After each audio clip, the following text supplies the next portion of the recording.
all over the country. And yes, I'll try my best to do justice to this afternoon session. I know afternoon sessions are not so easy to focus and concentrate upon, but let me see how far we can. If I have proper interaction from the participants, I think we can make this session successful as well. And when I say interaction, I know this is an online meeting, and obviously you cannot talk to me directly. That too with such a huge number, about 100 participants or more. With so many people, it is difficult for you to interact directly with me. So what I would request for is, when I ask for questions, I know afternoon sessions are boring, and concentrating for 1.5 hours at a stretch is not a simple thing. Screen time, afternoon screen time is not so very easy. Nevertheless, what I would try to do is, I would try to put you into certain interaction here and there, so that we won't feel bored. Neither you nor me will feel bored. And since interaction directly is not possible, probably what you can do is, you can use your chat messages to give me certain responses. Sometimes you may have to unmute yourselves, and you may have to talk as well. So I hope that should be fine, sir. Are you going to, shall I present from my side? Yes, ma'am. Yes, ma'am. Okay, okay. Let's start the presentation.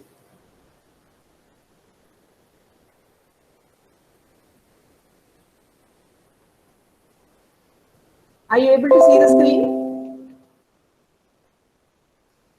Yes, ma'am. Yes, ma'am.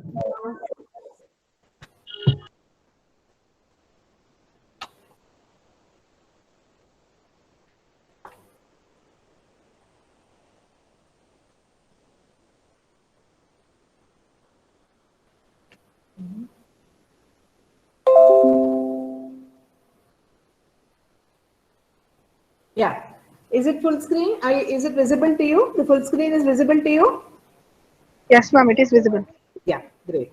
So we are going to talk about teacher-student interaction. All of us are teachers. All of you are my colleagues.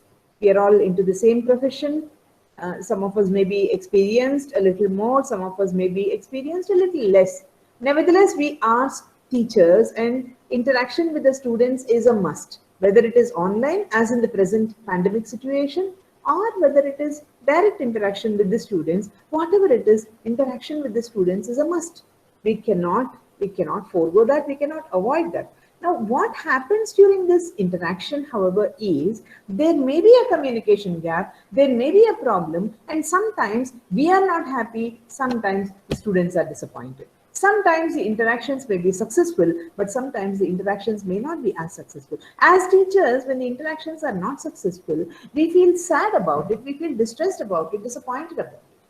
So very often we think, in spite of all the best efforts that we are putting in, why are we facing problems?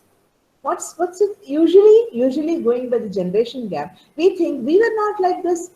We were never like this. The present generation, they are like that. Even if they are lesser, even if they are younger to you by a few years, you would still think we have never been like this, and these people are like that. So somewhere, there is a question mark from your side. However, somewhere internally, can I do something about it? Well, that is where I am going to talk about the TA approach. TA here means transactional analysis. It means transactional analysis. When I say transactional analysis, I mean it is an interaction. We will talk about what is transaction from a psychological perspective shortly. But for the time being, I would just request you to please look at certain photographs which I am going to show you.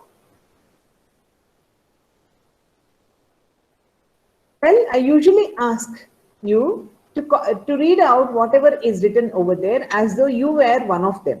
But now that there is an online session and that is not possible, can you tell me what is going on over here? You can unmute whoever wants to talk, can unmute yourselves, and you can talk to me. One by one, please. All of you need not unmute. You can one by one, you can unmute yourselves and you can tell me. Since I won't be able to see your chat messages, I have made my presentation full screen. I will not be able to see what you are writing out there. Probably what you talk would be audible to me. Yeah. What is happening over here?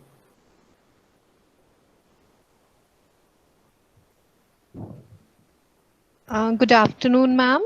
Yes, Daphne. Yeah, there is a two people shown in the picture, and the boy is asking to the girl, "Can you have a look at this document?" Means he's asking for something to have a look at some document. So the boy is asking the girl, according to you. Yeah. Anyone else? No, it's not clear who Uh, is the, telling to whom, ma'am. yes, ma'am. And the girl is asking book to the boy, Okay. and she's asking for a book. Okay. Okay.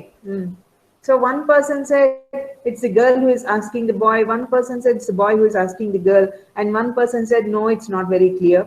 Any more? Yes, I find in this picture a kind of interaction between a superior or a manager and a staff. So Yes, who do you think is the superior, sir, among them, and who the is this? one who is sitting down with the coat on. That's her, I suppose. So the man who is sitting is the superior, according to you. Yeah, it Okay. looks like that. It looks like that. Okay. Okay. What Yeah. about the others? May I have the opinions of the others as well?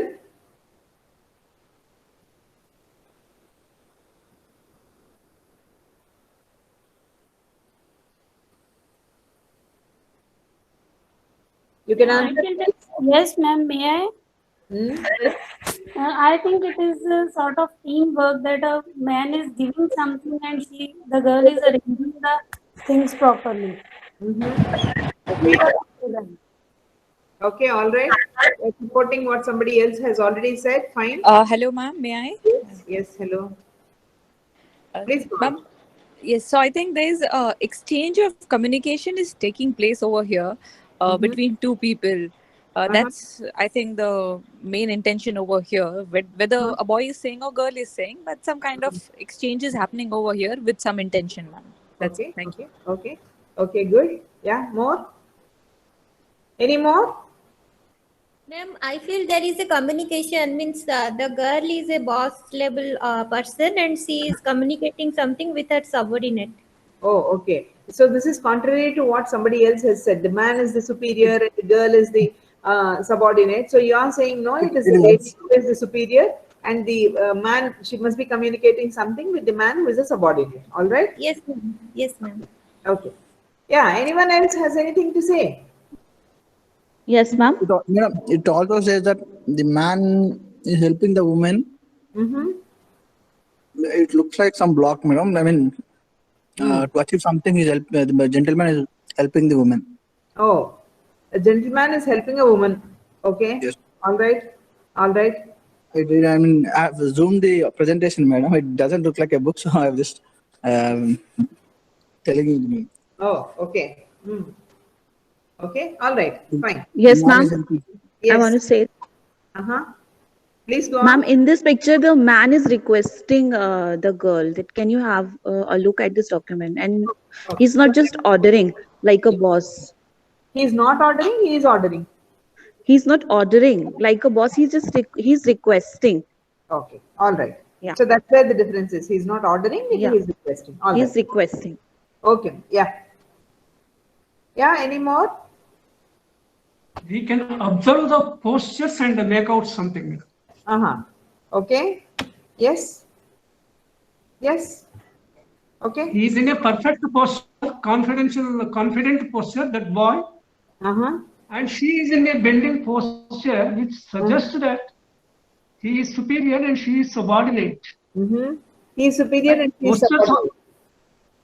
Postures also sometimes may mislead, but apparently it looks like that. Okay. Fine. Yes, sir. Yeah. Next. Can we go to the next picture, or is there anyone else who wants to talk? If there is no one else who wants to talk, I'll go to the next picture. Shall I? Yes, ma'am. Yes, please go ahead, please. Yeah. Okay.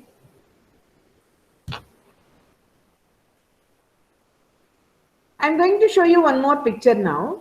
All that you have to do is you need to guess whether the person that I'm going to show has a positive or negative feeling towards the one with whom he is conversing.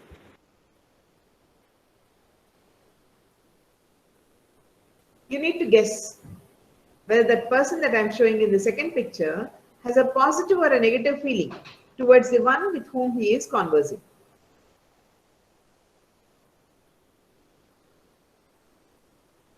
Yeah, we feel it may be negative, ma'am. Negative. Okay. Ma'am, it may be negative through his expression. That's We can see. Exactly. Okay. Okay. I feel it's concern feeling for someone who is talking with. He is showing concern for someone that he is Yes. talking to. It's not necessarily any negative feeling. Okay. All right. More. His face express some kind of sadness, and his body posture shows that he is not in a good mood. He's not He in. is slightly kneeling and he is supporting his head with the hand. That shows that he is not that happy. Okay. All Yes. right. Yeah. Next. Any more? Any more? Yeah, ma'am. Facial expressions are drooped, means that no happiness is there in on face, and seems to be in some kind of dilemma or something like that. Listening carefully or thinking is going on in the mind, something like that. Okay. Means can't comment on the feeling whether he is feeling positive or negative. All right. More? Any more? Ma'am, it seems as if a person is trying to understand somebody else's situation and is trying to empathize. That gesture shows as if somebody is trying to understand actually, rather than judging on a positive or negative feeling. Ma'am, struggling to understand. Okay. Thank you. Yeah. Okay. Okay. Yep. Any more? Any more? Attempted answers? Yes, ma'am. Huh. Here the boss is giving the instruction to his subordinates. Some files are giving and he has to tell something about the work, regarding the work, the express the view, communication. Okay.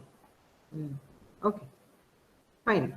So it's a boss who is trying to communicate something to his subordinate with relation to some work. All right? Yeah. Any more? Yes, ma'am. The person should be listening very carefully. What are the other person, other side, the person should be telling her or him. It's very carefully they are listening. So you mean to say it's listening carefully. That's what has to be. Yes, ma'am. Yes, yes, yes. What the instruction they have to be given from the other side. So this person should be listening very carefully. Okay, okay, okay. Yeah. Any more? Any more? Who wants to answer? Otherwise, I'll move ahead. That's why.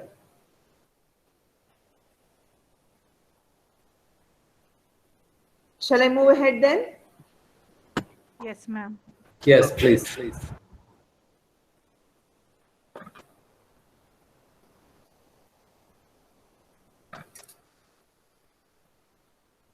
Yeah.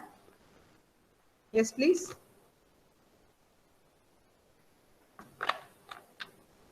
Conversation between two people, ma'am. It looks like the boss, the one who is sitting, and the man is shouting at the lady. And the lady is in a defensive pose. You see the hands tied to her chest. That shows that she is in defensive position as she hears the kind of shoutings from the correction from the superior. Okay. Okay, she is defensive. That's what you understand from that. Okay. All right. Yes. Yes, sir. Okay, next. Anyone else? That male person is convincing the lady. He is convincing. It's not that he is ordering or he is not commanding.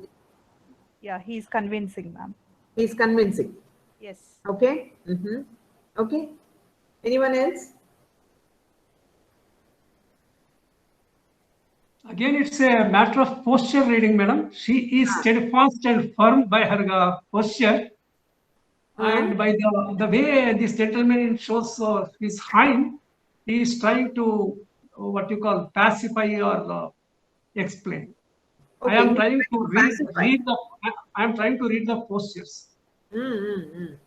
Okay, okay. Yes. Any more?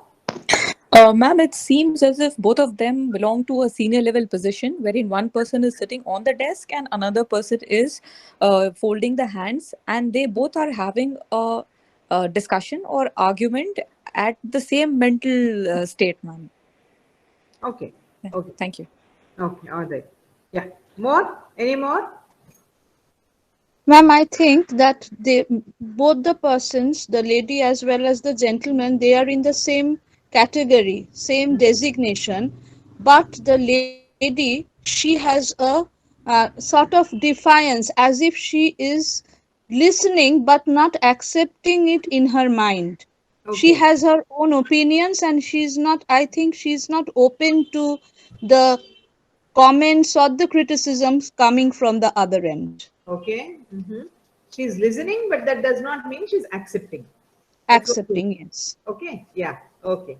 Right. Yeah. Anyone else? Yeah, ma'am. I'll agree with Poona, ma'am, because the posture of the lady is closed one. She is listening, but she's not accepting the views of the other person. And the other person is either trying to explain something or it's not clear what he's trying to do. He is explaining or giving instructions. Anything can be there. Okay. Okay. Fine. So, any more, or shall I move on? It is an office, ma'am, discussing informally. Both. Okay. Okay. Yes. So, anyone else? Shall I move on? Yes, ma'am. Yeah. So, what you have seen so far is very tricky. In any of these pictures, has there been any video? Did I demonstrate any video in these three pictures that I have shown you? No, ma'am. Was there any audio? No, ma'am. No. All that I did was I have shown you the pictures and there were certain questions which were posed. And those questions were very generic, very general. But then the way you people started interpreting each in a different way, that was very interesting. No two people have interpreted the pictures in the same way. Everyone had their own argument, everyone had their own rationale. I wouldn't say argument, in fact, everyone had their own rationale. Everyone had their own way of understanding it. Everyone had a different perspective. So what we have seen in these pictures depends upon how we interpret various things in this picture. Like one of our colleagues has been very clearly telling, he said, I'm looking at the body postures. I'm trying to interpret the body postures, which is nothing but non-verbal communication. Some of you have emphasized and re-emphasized upon the communication which is not happening or happening in a negative way or a positive way between the people that you see in the picture. In fact, in one of the pictures, there is only one person who is visible, who is apparently communicating with someone else. He was holding a phone and he had a peculiar expression on his face. How are you going to differentiate it, or how are you going to interpret it, was a big question. So what you people have seen was not just the spoken words, because hardly any spoken words have been communicated to you. In the first picture, I have given you a piece of their conversation, which was a clue, but you couldn't hear it, nor are you seeing a video. In the second picture, again, I said a negative or positive feeling. That means I've given an indication towards the feeling, and that's it. But you didn't stop with that. You went much, much ahead of that. And then finally, I just showed this to you and I said, yeah, tell me. And you people came up with differential interpretations once again. So what you have seen was not just the spoken words.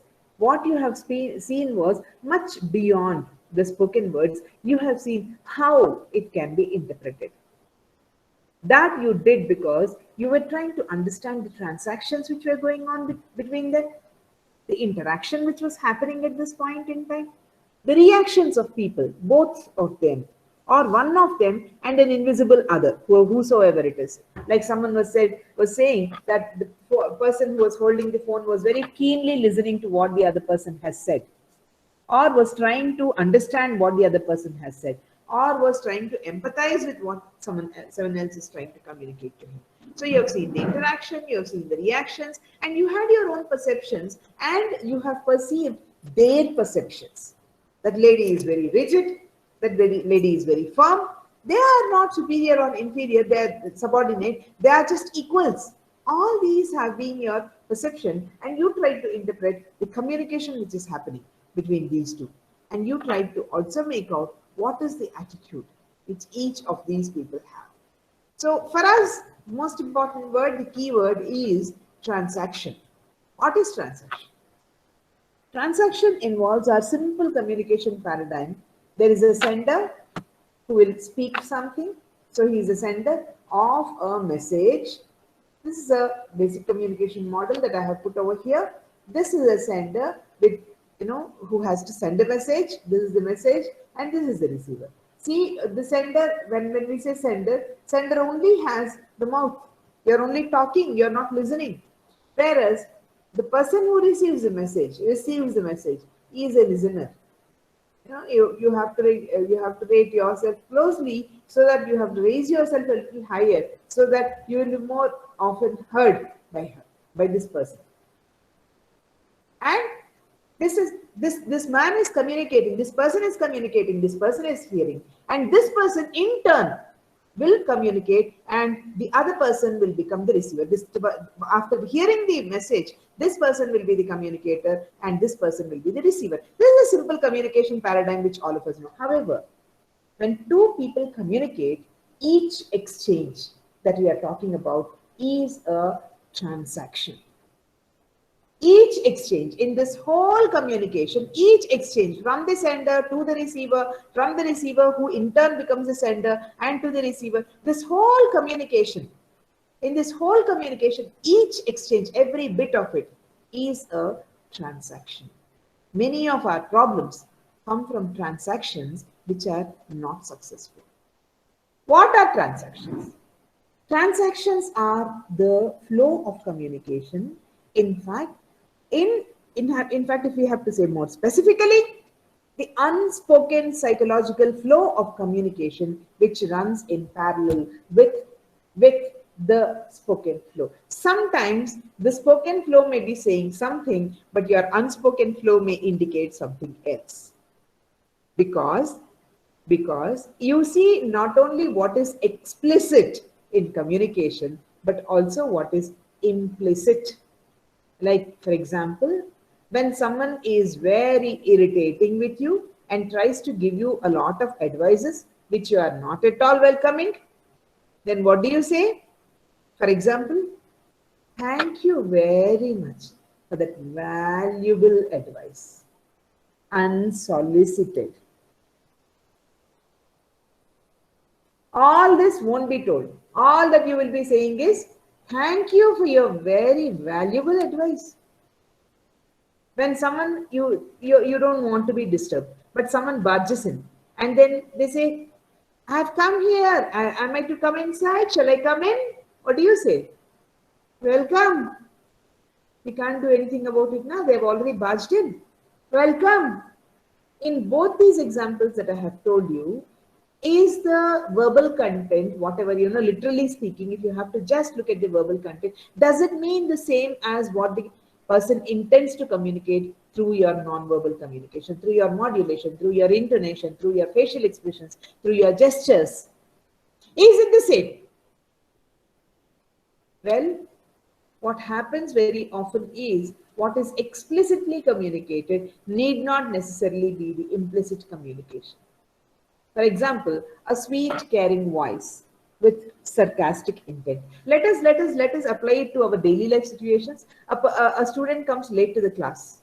The class is already halfway through. You have already started a concept and you're midway somewhere in teaching a particular concept. And the student just comes, walks inside and say, hi ma'am, I was late. And then just comes and sits in your class.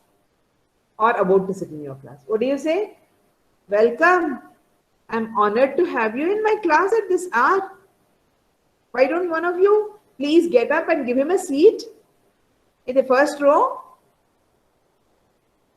Do we really intend to praise them, and do we really intend to honor them at that point in time, or are we being sarcastic when we say, welcome, it's a great honor for me to have you here in my class today?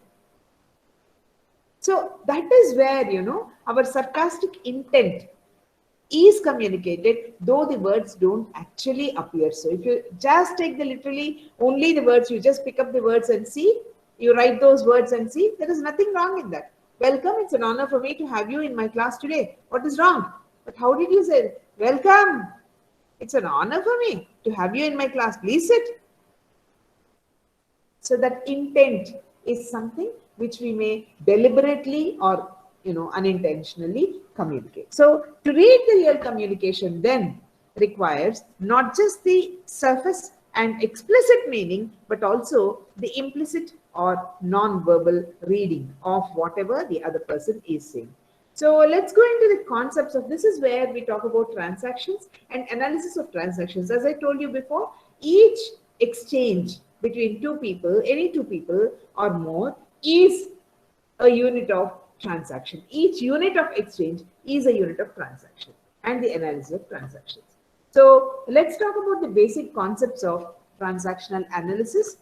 We are going to talk about the ego states. Excuse me.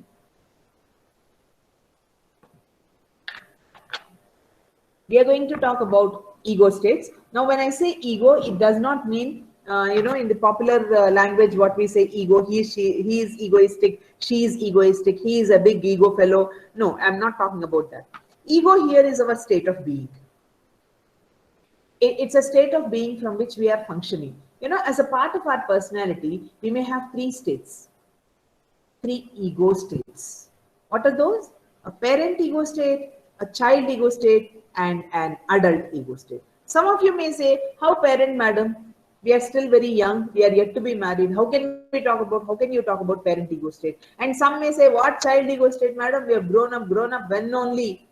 Even our children are grown up now. How you are saying, talking about child ego state? Let me tell you, I'm not talking when it comes to parent, adult, and child ego states that I'm mentioning over here. It does not necessarily refer to the chronological age. It's not about your biological age. It's not properly about your age as such. It is about the functioning that you are doing, you know, that is happening. From which of these ego states you are functioning? Sometimes you may act like a child, sometimes you may act like a parent, and sometimes you may act like an adult. So which of these ego states we belong to is something which is determined at that point in time based upon our behavior. So let's talk a little more about each of these ego states. The first ego state that I would like to talk about is parent ego state. When I say parent ego state, it's an ego state which tries to help others, which tries to admonish others, which tries to guide others, which tries to supervise others, which tries to control others. It can be many of these. So since there are many phases of a parent, probably here we will actually categorize, according to transactional analysis, into two phases of a parent. One is a nurturant parent and the other is the critical parent. Critical parent controls. Critical parent is critical, authoritative, moralizing, advising, judgmental, disciplinarian. He is all these. On the other hand, a nurturant parent may be demonstrating affection, love, care, concern, protection. These are the qualities which distinguish a critical parent ego state from a nurturant parent ego state. Like, for example, when you care, you cannot be critical, isn't it? So, a higher state of critical attitude in yours demonstrates that you are functioning at that point in time from a critical parent ego state. On the other hand, you show a lot of love, care, and concern and protection to the others. You are like a nurturant parent. You are talking from the ego state of a nurturant parent. So these two phases are the phases of parent ego state. So parent is represented, in fact, with a quadrant, with a circle in the form of a circle with 4 quadrants. So there is a positive quadrant and negative quadrant, and a positive quadrant and negative quadrant. So when we say nurturing, nurturing sounds very positive. But what if nurturing borders upon pampering? What you think is nurturing is actually pampering. Does it help? It spoils the person, right? It spoils the individual. If you over pamper them, they think that they are the ultimate. Then the next one is the next part of the circle is the controlling parent. So long as the control is structuring, it is positive. But once you turn over critical, you start criticizing someone or the other for everything. That is where your critical parent ego state is dominating. If that is the case, what is the best way of, balancing between our ego states? That is where certain of our Indian concepts and contexts can be discussed. That equanimity, that is being able to balance, that is something which many other cultures may not be able to understand.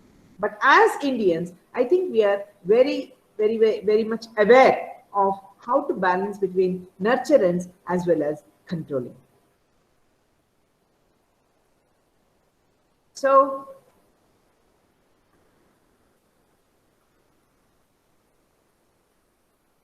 we will go to the next ego state, that is the child ego state. I have talked about the parent ego state. I said there are 2 phases of parent ego state, one nurturing and the other critical. And equanimity means balancing between both these and being able to present a state where you appear balanced. Neither do you over pamper by being over nurturing, and you don't pamper people, nor do you over control people and become an authoritarian head out there, whether it is family or workplace or whatsoever. So next we come to the 2 phases of child. Just like parent ego state, even the child ego state has 2 phases. One is natural or free child, and the other is an adapted child. What is a natural or a free child? When you behave in a very spontaneous way, in a very fun-loving way, you're curious about why certain things are there around or whatever. And then when you're explorative, you generally explore things, mischievous, playful. So it's like, putting together when such qualities, more than 1 or 2 of these qualities or 3 of these qualities are seen, then it's like you're representing a free child or a natural child. On the other hand, there's an adapted child. What are the qualities of an adapted child? Adapted child is polite, obedient, conforming, compliant. Whatever the superiors say, whatever the boss says, they're very polite about it. They're very obedient about it. And they conform to whatever the norms are, and you comply with whatever he says when he does come. An adapted child would be a very obedient child, would be a very conforming child, and would be a very compliant child. It's like, you have a boss out there and you're very polite out there. And you would want to be adaptive there. You choose to be adaptive and you are adaptive. On the other hand, a natural or free child would choose not to be adaptive.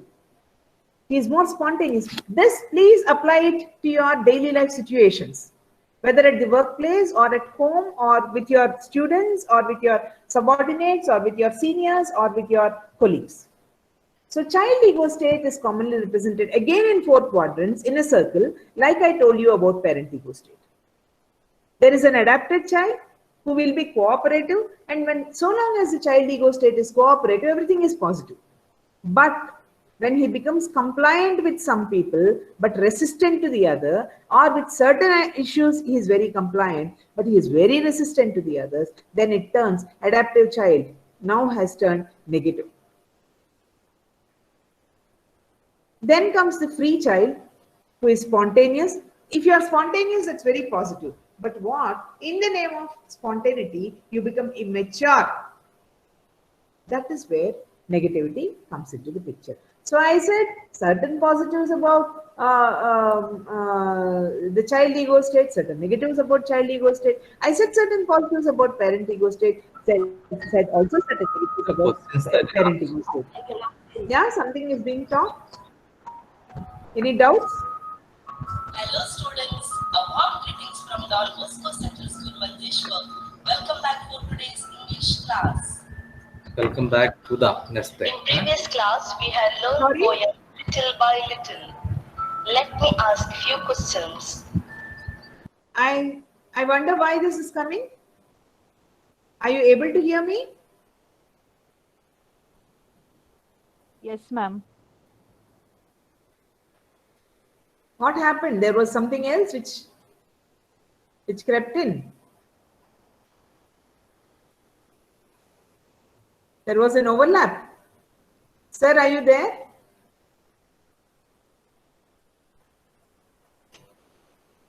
Shall I continue with my presentation or is there anything else? Yes, ma'am. Please continue, ma'am. Ma'am, continue. Is there any problem? Yes, there was some overlap. So I was wondering if there is something which is, there was some overlap, you know, some content of the previous class, there was some message. So I was wondering if I should continue or not. What is there? Yeah. 1 minute, sir. I'm making it full screen.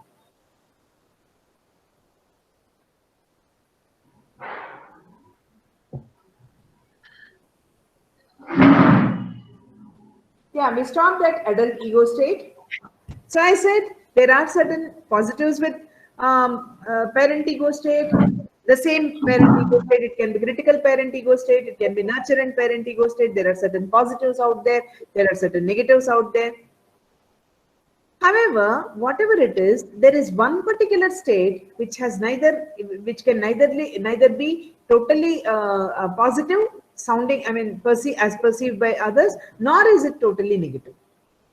It is adult ego state. Neither does it look at the positive feelings or negative feelings, nor does it look at the attitudes, positive or negative, but it only looks at the fact. I think there is somebody who needs to mute yourself. I think that's where the whole disturbance had come. Can you please mute yourself? I request. Please request all the participants, please mute your phones. And please be alert. And when you ask the questions, probably you might have unmuted it. And please mute it. Thank you. I think that's what happened because they've been answering now. Yeah. So adult ego state is something which is rational, objective, logical, factual, reality-oriented, unbiased. This is the ego state where you actually see that facts are dominating. It is not the emotion. It is not the emotion. It is rationality. It is logic. It is facts. It is objectivity. It is logic. And it is reality orientation. And it is thoroughly unbiased. All this can be seen only in an adult ego state. So adult ego state is supposed to be the most ideal ego state, but that does that mean that we cannot have a parent ego state or a child ego state? Not possible. Everything will be there in us. It is just that we have to allow the adult ego state to step in whenever necessary, wherever necessary, so that the other two ego states, that is a child ego state or parent ego state, over-dominate us. We don't allow them to over-dominate us.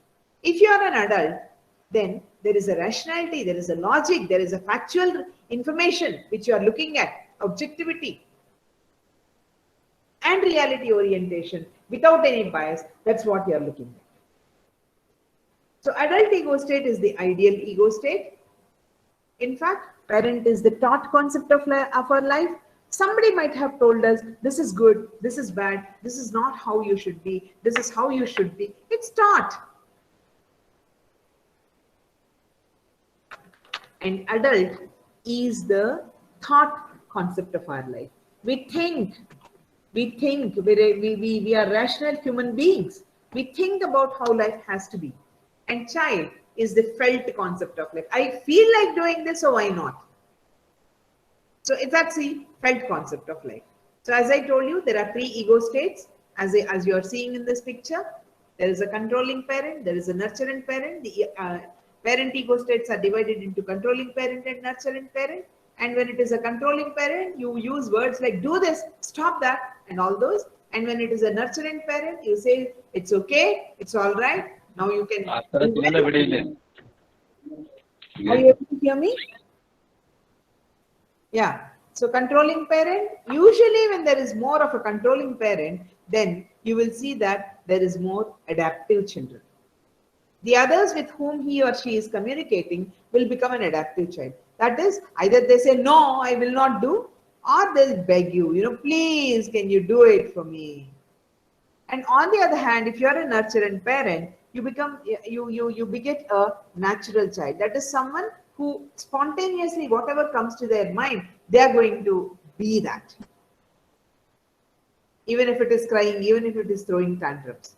So usually what happens is, when there is a combination of natural child with who is called little professor. Who is a little professor? Like I told you, in a child ego state, there is an adaptive child, there is a natural child. But in between these two, there is what is called a little professor. As the name indicates, this little professor in us, all of us, is responsible for the exploratory nature that we people have.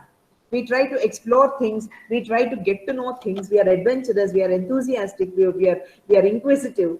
All these things are because of that little professor in us. All of us seek knowledge, expansion of knowledge. So natural child in combination with the little professor, I have told you about natural child already. So natural child, when she combines with a little, when the child combines with a little professor, that gives rise to creative free child. So this creative free child is responsible for the innovations in our life. So probably the natural child surfaces and in combination with little professor does wonders so that we have this creative free child. So this brings us to the next concept, and before we go into the next concept, I would very quickly show you what are the typical ego states and what are the typical words and phrases used during these ego states, and what is the typical behavior that you demonstrate and attitude. So when you are in a critical parent ego state, you use words like disgraceful, you ought to do it, always you have to be like this. And then your typical behavior would be a furrowed brow with a pointed finger. And of course, the attitude would be condescending and judgmental. On the other hand, when you are functioning from a nurture and parent ego state, then you would use words like, well done, chalo, yes, young man, this is how you should do it. And then there is a benevolent smile on your face and you try to pat them on their back so that they feel encouraged, motivated. And your typical attitude in a nurture and parent ego state is caring as well as permissive.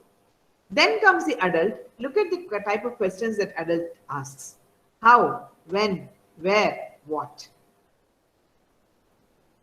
These are the questions that an adult. See, very often we don't say why. Why question gives certain answers that we may not be able to follow. On the other hand, how, when, where, what? All these give factual data to us. And then your typical behavior is relaxed, attentive, and typical attitude is open-minded and interested. Now coming to the child ego state, if you are functioning from an adapted child ego state, you use words like, please, can I'll try hard to do it, I'll somehow try to finish it. Now vigorous head nodding will be there and downcast eyes will be there. These people cannot even look into your eyes. So the typical attitude then is compliant, defiant, complaining. Then comes the free child. Free child uses words like I want, I feel great, and so on. And then typical behavior would be uninhibited, laughing, noisy, and typical attitude is curious, fun-loving, and spontaneous.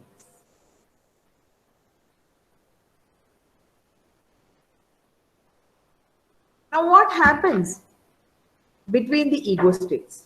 Like for example, person A talks from parent ego state and addresses the child ego state in person B. And person B also responds from a child ego state to the parent ego state in person A. Then transaction is smooth. However, it is not just external.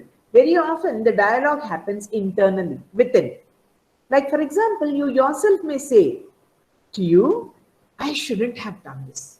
Let's say a student had come to you, and then out of your disappointment with him or her, you have shouted.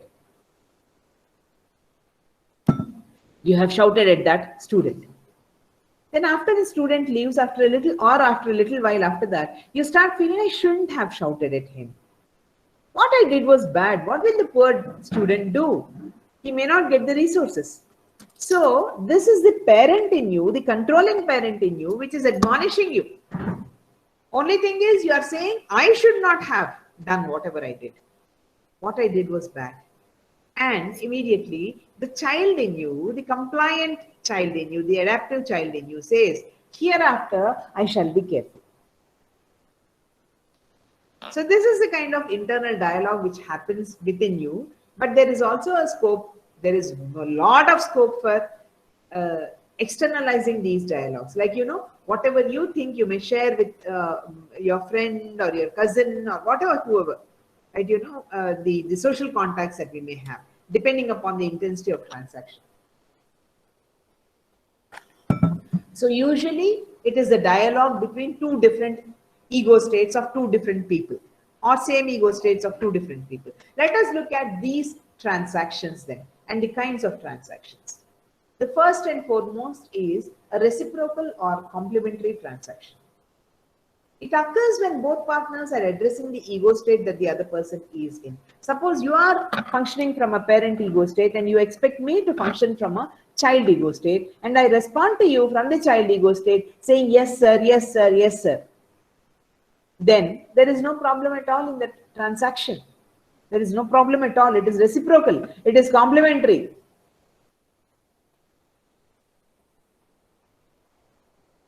On the other hand, let us say an adult is, an adult ego state in a person A is addressing the adult ego state in a person B, that is the student. Person A is a teacher, person B is a student. Person A would ask, have you been able to write the report? It's very factual. All that you are asking for is the factual data. So, have you been able to write the report? Then the person says, yes, sir, I'm about to email it to you, or I'm about to submit it to you, or I'm about to give it to you, whatever. So once again, by being polite and by being objective and adult-like, you have also got an adult-like answer. Yes, I am about to email it to you. On the other hand, you can talk as a child to another child. Would you like to come and watch a film with me? It's a child in you asking a friend of yours and addressing his or her child ego state. Would you like to come and watch a film with me? And your friend in turn responds saying that I would love to. Which movie shall we go? What shall we go and see? So a child is reciprocating.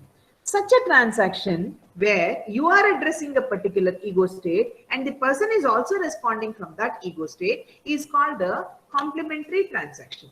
See another example. This is diagrammatic. And please understand that I am going to repeat these examples in subsequent types of communication. Here, a student from an adult ego state is asking you, sir, what time shall I go there? You can say, this is the time, this is the time. So, you are also giving a fact from your ego state, adult ego state, and you are saying at 9 in the morning. There is no question of any fight, isn't it now? Complemented. What time should I go there? Go at 9 in the morning, go at 6 in the evening, whatever time the other person says. So, fact is asked for and fact is given. How was the group performance? A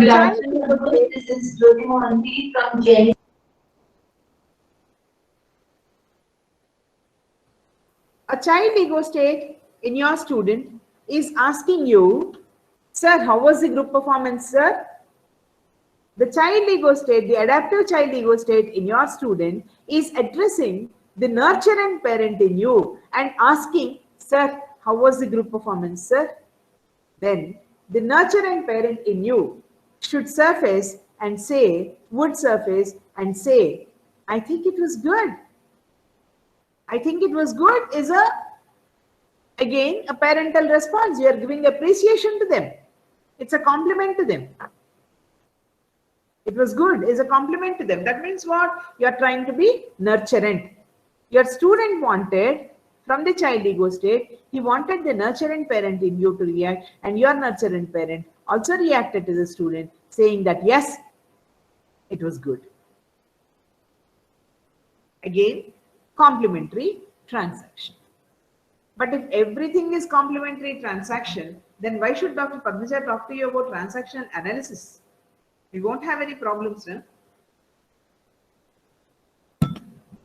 This is where crossed transaction comes into the picture.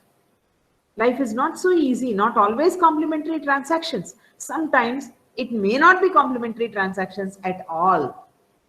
So during such times, cross transactions is something we will see first. There is one more kind of transactions. We will talk about it after this. Communication failures are typically caused because of a crossed transaction, where in the previous examples that I have given, whatever ego states that A is addressing, B is also answering from the same ego state. But what if partners address ego states other than that their partner is in? It may create a big problem. So, communication failures are caused by cross transaction. For example, please note that I have taken the same examples again to show you how they differ. Again, as a teacher, you ask your student, have you been able to write that report? In the earlier case, if it was again a response from adult to adult, remember I said you are asking a factual question and you are expecting a student to give a factual answer. That's why it is adult to adult. But then instead of answering from the adult ego state, your student goes to from child to the parent ego state, and he says, will you stop hassling me? I will do it eventually. Why are you asking me, sir? Why are you not asking that girl? Why are you not asking this boy? Why are you always targeting me, sir? Which means they are not going to stop over there. I will do it eventually. So obviously what happens to the teacher when the student is being very harsh with you?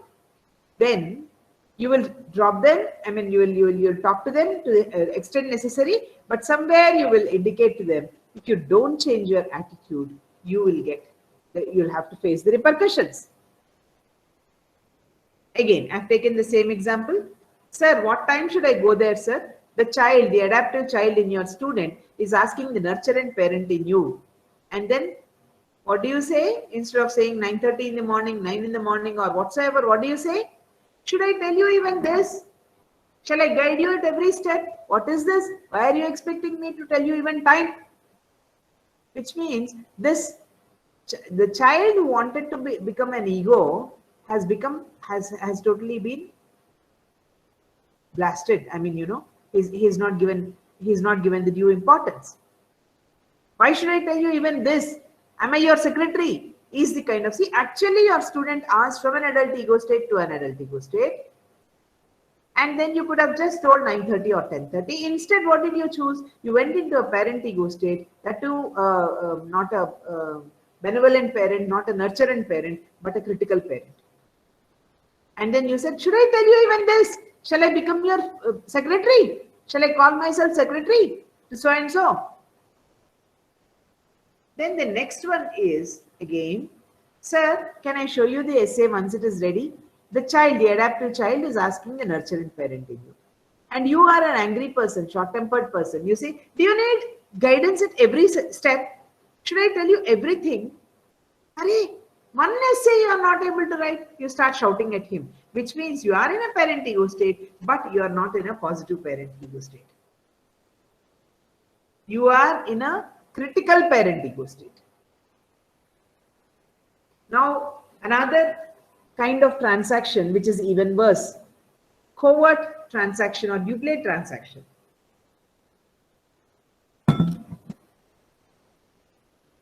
There is an explicit social conversation, but then there is an implicit psychological transaction.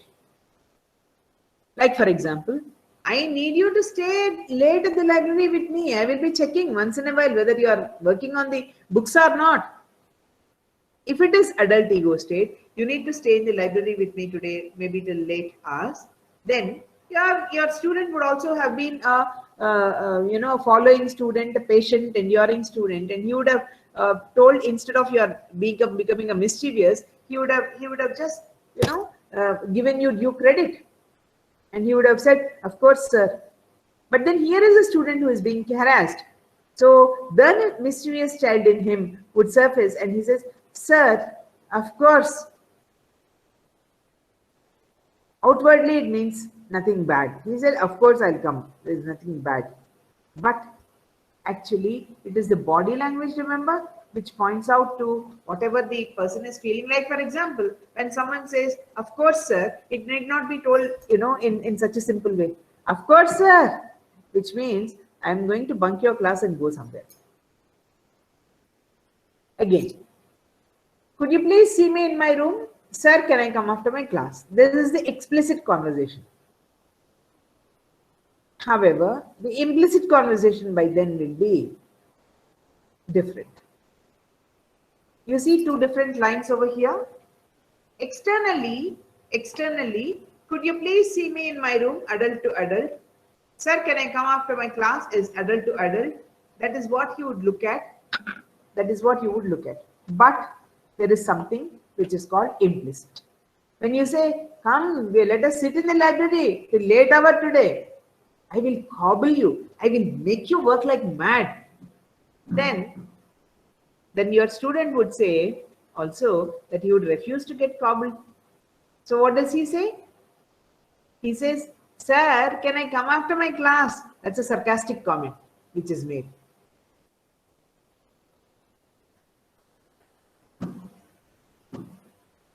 So there is what is called a direct transaction, a complementary or a reciprocal transaction. There is a crossed transaction. There is also a covert transaction.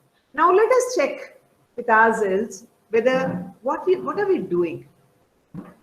Attitudes get transmitted, perceptions are detected, communications are interpreted, and transactions happen. But relationships are established. Hence, each transaction has to be carefully attended to. Are we so passive and doomed that we don't look into our own transactions and we let the relationships suffer? In order to protect our own relationships, in order to appear sane, normal, and all, we use what are called strokes. Strokes are the recognition, attention, or responsiveness that one person gives to another. Strokes can be positive or strokes can be negative. When you give a positive stroke, then you are going to be recognized for your positive stroke. If you give a negative stroke, you will be recognized for your negative stroke. So what is that positive stroke? Like, for example, giving someone a praise. So strokes, as I told you, are positive or negative. And when it is positive, it can be a verbal stroke or a non-verbal stroke. When it is negative also, it can be a verbal stroke or a non-verbal stroke. For example, a positive stroke can be an appreciation, a word of appreciation. Very good, that's well said. Can be a verbal positive stroke. Non-verbal positive stroke, for example, just clapping your hands when someone has spoken extremely well. Non-verbal positive stroke, or yes, or you show your thumbs up. Non-verbal positive stroke. What about negative strokes? Again, verbal. You scold them, you shout at them, whatever. Non-verbal, again a part of it. All those shouting and screaming and whatever, right? So this brings us to the next concept. So before I go to the next concept, may I just stop sharing and ask you if you have any questions?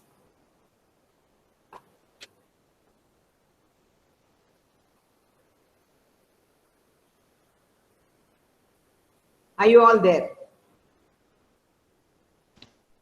Yes, ma'am. Are there any questions so far? Madam, this is Ram Mohan here. Yes, sir.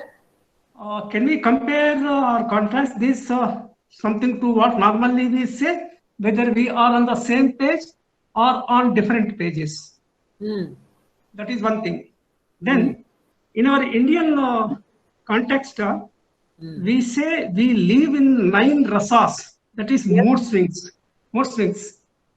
We also say we have this sattva, raja, tamasa guna, these things. And also we associate live with this arishad varga, we say kama, krodha, madha, lobha, moha, matsaya. Can we have a contrast to this PCA concept and these things, or we have to say totally exclusively separate? So when you are trying to correlate it with the Indian emotions, the Navarasas that you are talking about, or the personality concepts of India, the Sattva, Rajas, Tamogunas, or the Arishad Varga, which is our belief system,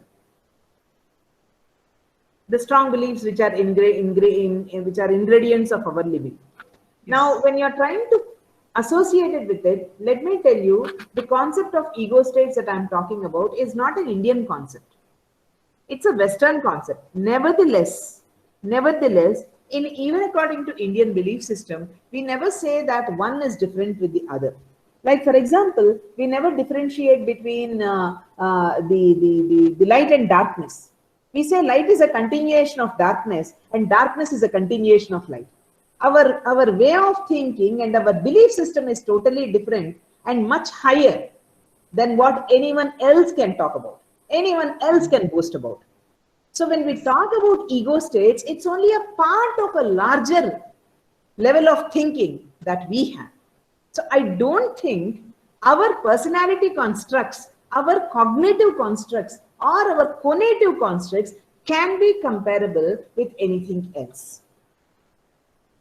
I hope I have answered your question. Good, thank you. Yes?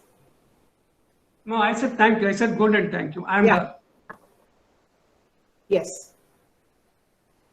Anyone else? Any other questions?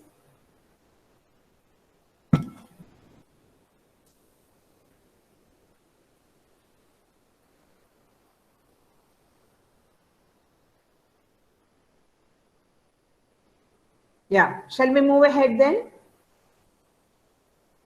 Yes, ma'am. Shall I go back to my presentation then? I was just making sure that since not much of interaction has been happening, I didn't want you all to go into a slumber. I didn't want you all to go into a sleep. This being an afternoon session, just wanted to make sure that all of you are awake and not gone into a state of inertia again. Yeah. So I just wanted to make sure.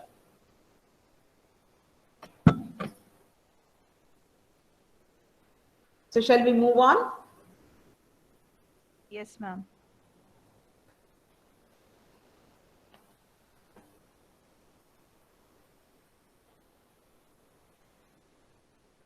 Yes.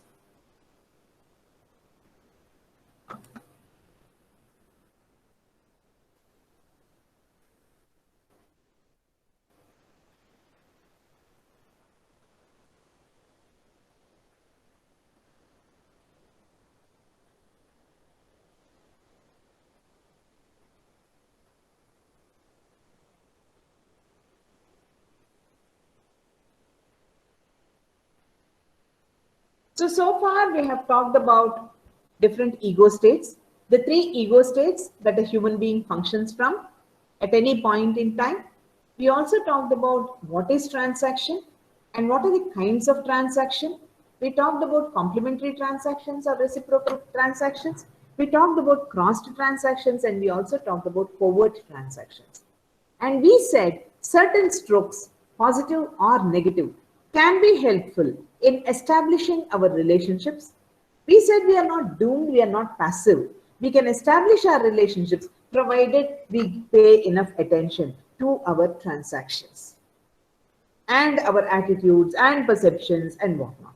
Like one of our colleagues and sir has asked so far, it's your cognitive, conative, affective component. That is your thought level, your perception level, your decision making, your choices, plus the motivation that you have, the interest that you have in things. and the emotions that you associate with whatever position that you are in. All these together contribute to your better understanding of relationships. So finally, I will take you to the concept of life positions. What are life positions? I am showing it as a 4-quadrant approach over here. I am showing you 4 windows. Maybe with the help of some examples, I'll try to explain them to you. The first and foremost, let me start with this. Well, let us say if I tell you, yeah, sir has asked me to come and talk to you. In fact, it's a very busy day for me. I don't know, somehow I have agreed and I said I will come and talk to you. I have, in order to make a 1.5-hour presentation for you. I don't know if you people do work like me and do any hard work and smart work like me. In fact, in order to prepare one slide, I may take about 1 hour sometimes or more. And in order to prepare some 40 slides, I might have used some 1 week or 10 days. I might have really slogged. Well, I work very hard and I came to this highest position that I am in, whether I am in or not.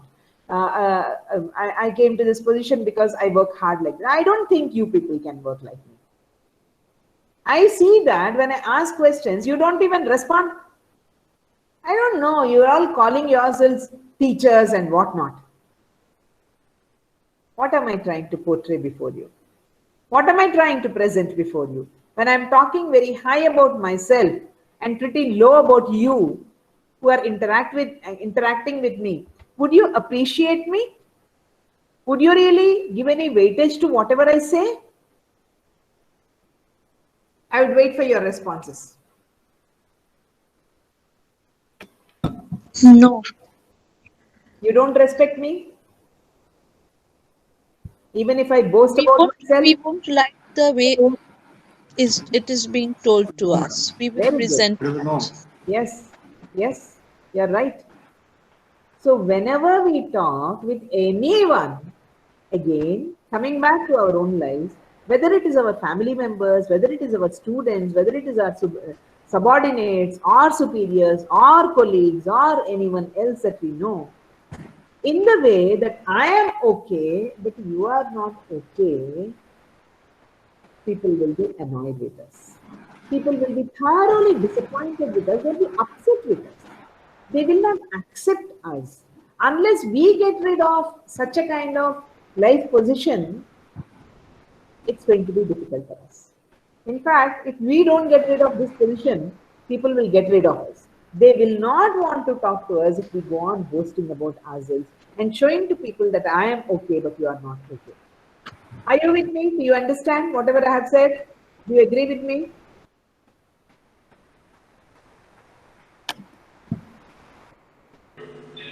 Yes, ma'am. Yes. Yeah, very few voices. Are the others there or not there? Yeah.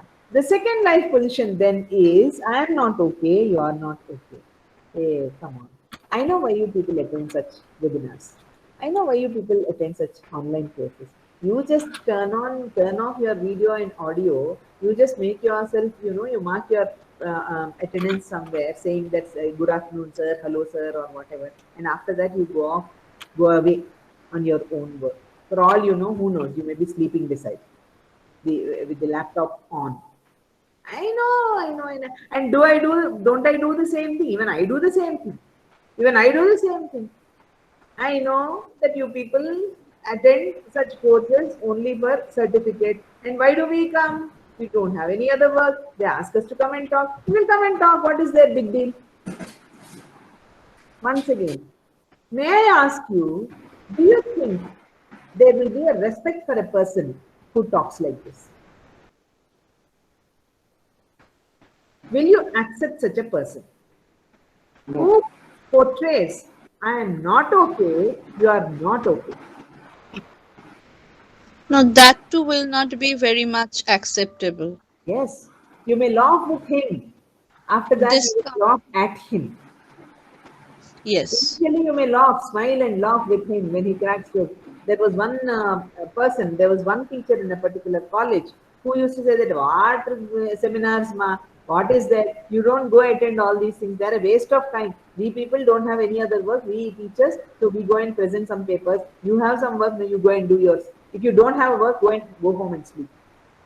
Initially, the children used to smile. When he says that in the class, the children used to smile. But after going out of the class, they would say, this man is fit for nothing, good for nothing. So he thinks no one else will actually appreciate seminars. He is a horrible presenter, so he thinks others will also be horrible. Did he get any respect from his students? At that point in time, they may smile, they may laugh. But after that, will he get any respect from his students? Such are the problems. And if you present yourself with I am not okay, you are not okay kind of life position, then there is no movement in your life. You get nowhere. You will remain where you are because no one takes you seriously. No one will give weightage to whatever you are saying. Now, so I said this has certain problems, this quadrant has certain problems, and I said this quadrant also has certain problems. Now, let's come here. Let's come here. The last one, just beside this, what I have done earlier. Well, I know I have been teaching the same concept with several people for a long time. One of your friends must have told, she will make you play games, she will give you some exercise, she'll give you some questions in that exercise and you are to answer, she'll make you score it, she will make you draw a graph and she will also discuss your graph with you. Hey, what is there? Every time she does the same thing. So when I come and talk to you, see, I'm using the same concepts again and again. I'm sure some of your colleagues who might have done one orientation program either in University of Hyderabad or in Manu or at Osmania University, wherever in Hyderabad, they might have, seen me probably because I'll be repeating the same thing everywhere. So please don't take it bad. Na? If you know whatever I'm going to teach today, just pretend as though you don't know anything, will you? I know you people know much better. Even during the break that I have given you, I'm sure you might have opened your Google and you might have got so much more information about whatever I'm teaching you. I know you are much more smarter than me, but please don't say that. No. Just listen to me or sleep for half an hour and then you say that it is good, the session is good and you go away. Will you do that? Suppose I talk like this. Do you think you're going to give any respect to me? Or you will show any sympathy to me? And will sympathy make people get respect and value? I'm waiting for your answers. Would you accept me if I talk like this? I am not okay, you are okay. Will you accept me?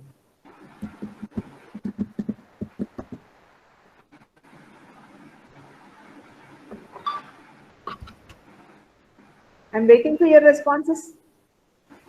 No, ma'am. No, ma'am. No, ma'am. So I'm saying that this. In fact, if someone talks to you as though they are not okay, but you're very much okay, initially you may be impressed because you are being praised and all. But after that, you see that person has a low self-esteem and low confidence, and you may feel a little embarrassed to talk to them, or you may feel that what they are saying is not really what they mean, and you may not feel comfortable with them, isn't it? So I'm saying there is a problem with this, there is a problem with this, there is a problem with this. Then what is it which is the best? Like I told you about adult ego state, like I told you about complementary transactions or reciprocal transactions, there must be something which is good, and that is this particular quadrant. I am okay, you are okay. I am here because I am a psychologist and I've been a teacher for the past 25 years and I have taught several batches, and each time that I teach, I know that I have to change my way of teaching according to the audience. And probably my examples, my explanation, my interpretation, the way I handle my session may change according to the audience. I know I am a master of this presentation when I am presenting this.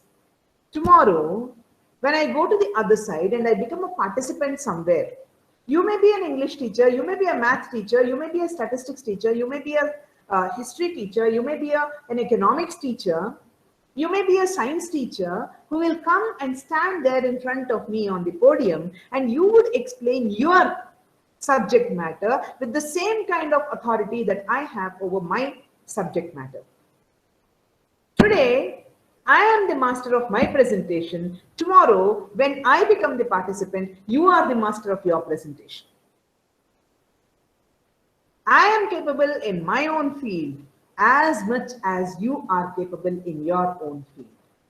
And you are capable in your own field as much as me in my field. Give respect, take respect. I am okay, you are okay. I am as okay as you are, and you are as okay as I am.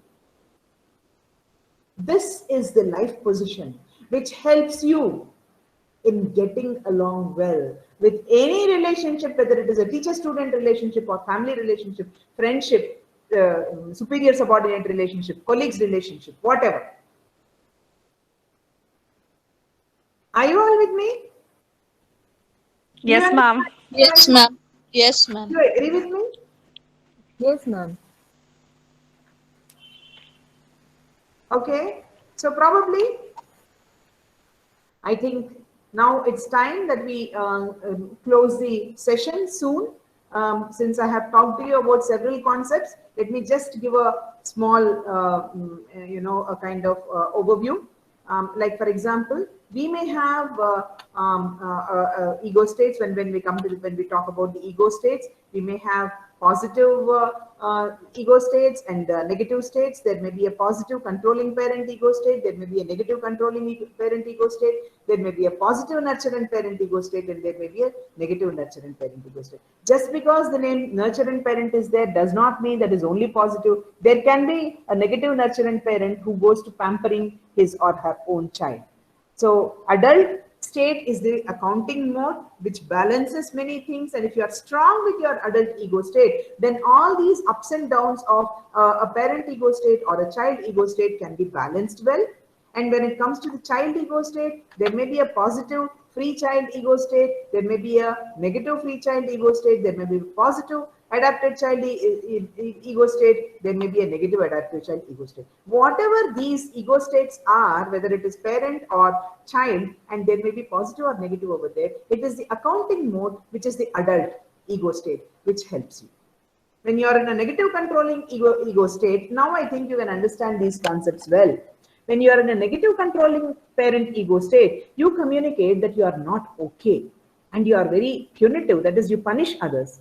Similarly, negative nurturing parent, you are not okay because you don't allow others to do things and you do. That shows that they are not capable of doing things for themselves. So it's like, you are overprotective during this time. Then comes the next ineffective mode of transaction, that is negative adapted child, which says, I'm not okay. You cling on to only one person and you reject the other people. There may be unrealistic fear, anxiety. You demonstrate, I'm not okay. Similarly, negative free child ego state, it states, you are uninhibited in whatever you want to say because you are a negative free child. Without any boundaries and limitations, you just talk whatever in the name of being. Some people have this habit in the name of being straight. They are very aggressive in their presentation, in their expression. So in this mode, they express, you are not okay message. So what is the effective mode? Effective mode is a positive nurturant parent, which says you are okay, you can do things on your own. Positive controlling parent also says you are okay, you can control over here. This is where you can structure yourself. Very often when we put the responsibility in the hands of the students, we communicate a positive nurturing parent and positive controlling parent image. Similarly, when we work from positive adapted child ego state, it communicates, I am okay. Yes, I am listening to you because I find it rational. Positive free child, I am being able to communicate with you this way because I understand what you mean to say. It's creative, it's fun-loving, it's curious, energetic. And finally, accounting mode communicates, we are okay. The adult in you, if it is strong, that ego state is strong, you're able to assess the reality in the here and now. And when the accounting mode is in the executive position, it is possible to choose which of the other effective modes to go into, depending upon the situation. So I wind up with the golden rules. Analyze your individual units of transactions, use positive strokes to the necessary extent, and use negative strokes. I'm not telling you not to use negative strokes at all. When a person is crossing his boundary or her boundary, you may have to use negative stroke in the sense you don't have to hit them. You may be crisp in your message that this is not being appreciated. It can be verbal, it can be non-verbal, but be crisp.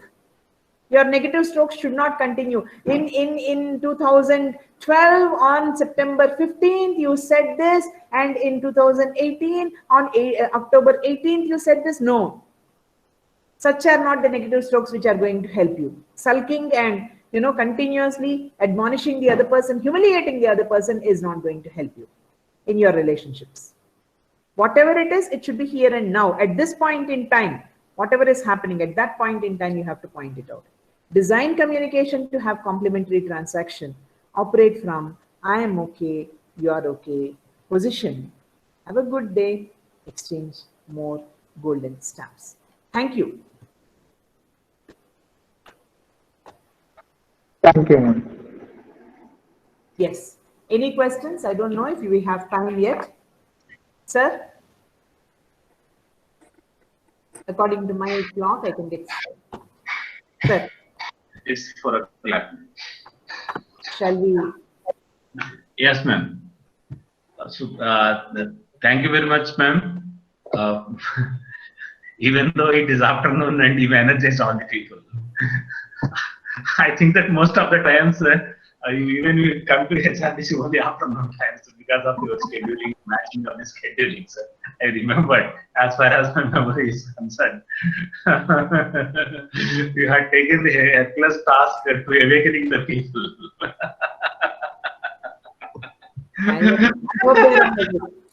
I hope they are all awake.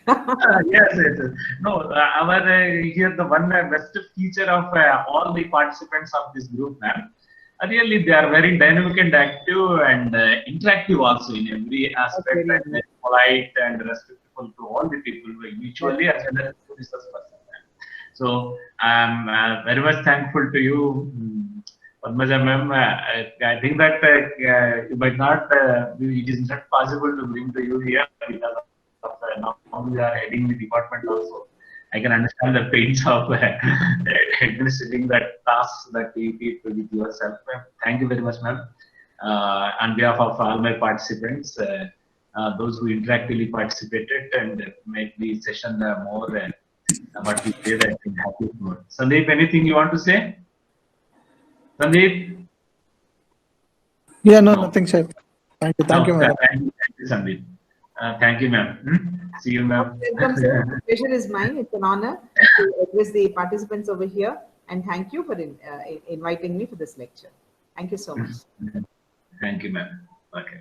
Can I leave? Yes, ma'am. Yes, ma'am. Okay. Thank you, sir. Dear participants,